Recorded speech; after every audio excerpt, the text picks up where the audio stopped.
عام الفیل یعنی ہاتھیوں والا سال۔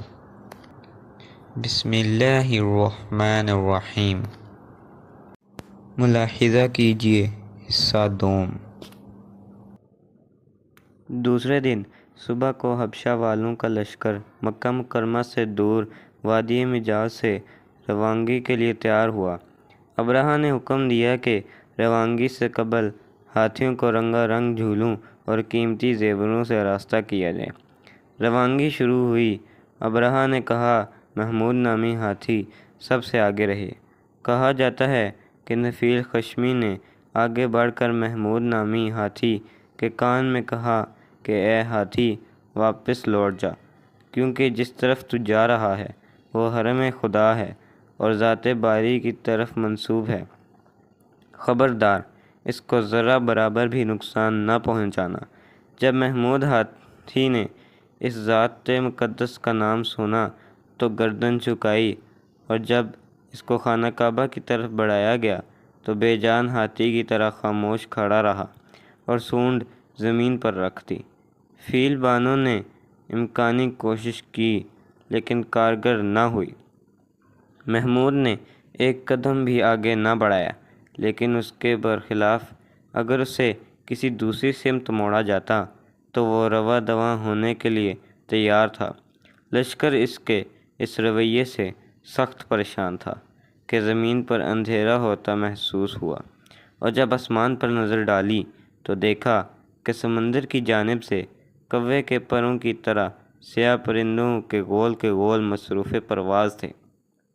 یہ پرندہ کوتا گردن اور گردن پر گہرا سبز رنگ، باغ کی طرح تازہ گھاس کی مانند لمبی چونچ اور دراز پنجے، اور قد و قامت میں کدی سے بڑا اور گوریا سے چھوٹا، لاکھوں کی تعداد میں ایک عجیب انداز کے ساتھ آسمان پر چھا گئے۔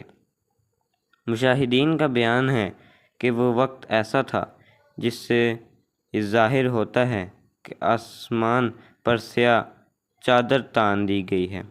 ہر پرندے کی چونچ اور پنجوں میں ایک پتھر جو مسور کے دانے سے بڑا اور چنے سے چھوٹا تھا دبا ہوا تھا، جس پر ہر شخص کا نام تحریر تھا، جس سے اس شخص کی ہلاکت مقرر تھی۔ یہ پرندے فوج در فوج آتے، پہلے خانہ کعبہ کے گرد طواف کرتے اور پھر ابرہہ کے لشکر کی جانب متوجہ ہو جاتے۔ یہ قدرتی لشکر دنیاوی لشکر پر حملہ کرتا اور ان پر سنگ باری شروع کر دیتا، اور اس چھوٹے سے پتھر میں قدرت نے یہ طاقت رکھی تھی، جس جگہ بھی گرتا وہاں سے آر پار ہو جاتا، جس کے نتیجے میں سوار اور سواری دونوں ہلاک ہو جاتے۔ قصہ مختصر، تمام لشکری خواص سوار ہوں یا پیادے، قہر الہی اور غضب خداوندی کا شکار ہو گئے۔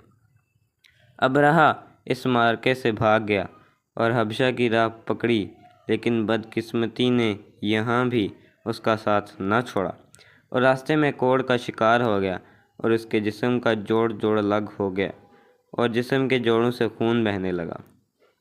اسی حالت میں ابرہہ بھی اپنے لشکریوں کے ساتھ واصل جہنم ہو گیا۔ قریش کے کچھ لوگ ابرہہ کے لشکر کی پسپائی و بربادی کے بعد کوہ ہرا سے اتر کر احوال جاننے لگے۔ ابرہہ کے لشکریوں کو دیکھا کہ وہ بے حس و حرکت پڑے ہوئے ہیں۔ عبد المطلب جو ایک فہیم و فطین اصحاب میں سے تھے، انہوں نے حالات کا جائزہ لے کر اعلان کیا کہ اے قوم قریش، تمہیں مبارک ہو، دشمن کا کام تمام ہو چکا ہے، ان کا خانہ خراب ہو چکا ہے اور خانہ کعبہ محفوظ ہے، اب اطمینان کے ساتھ نیچے اتر آؤ۔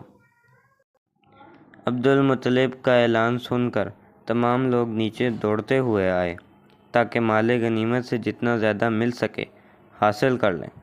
جب ابرہہ کی لشکریوں کی لاشوں سے تعفن اٹھنے لگا اور یہ بدبو ناقابل برداشت ہو گئی تو پھر حضرت عبد المطلب در کعبہ پر آ کر بارگاہ الہی میں مصروف ہوئے اور نہایت عاجزی کے ساتھ بارگاہ الہی میں اس مصیبت سے نجات حاصل کرنے کے لیے دعا کی۔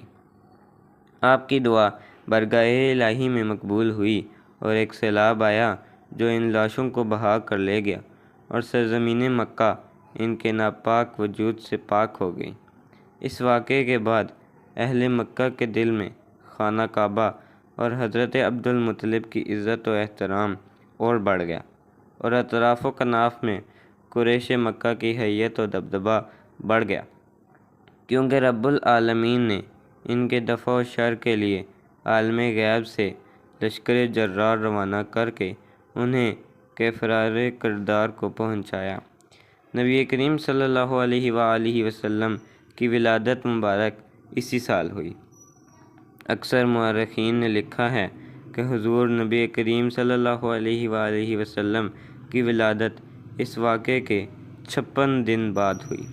نبی کریم نے خود بھی فرمایا کہ میں عام الفیل میں پیدا ہوا۔ ہاتھی والوں کے بارے میں اللہ تعالیٰ نے قرآن مجید میں ایک سورت نازل کر کے ان حالات کا ذکر اس انداز میں کیا۔ ترجمہ: اے محبوب، کیا تم نے نہ دیکھا تمہارے رب نے ہاتھی والوں کا کیا حال کیا؟ کیا ان کا داؤں تباہی میں نہ ڈالا اور ان پر پرندوں ٹکڑیاں بھیجیں کہ انہیں کنکر کے پتھروں سے مارتے تو انہیں کر ڈالا جیسے کھائی کھیتی کی پتی۔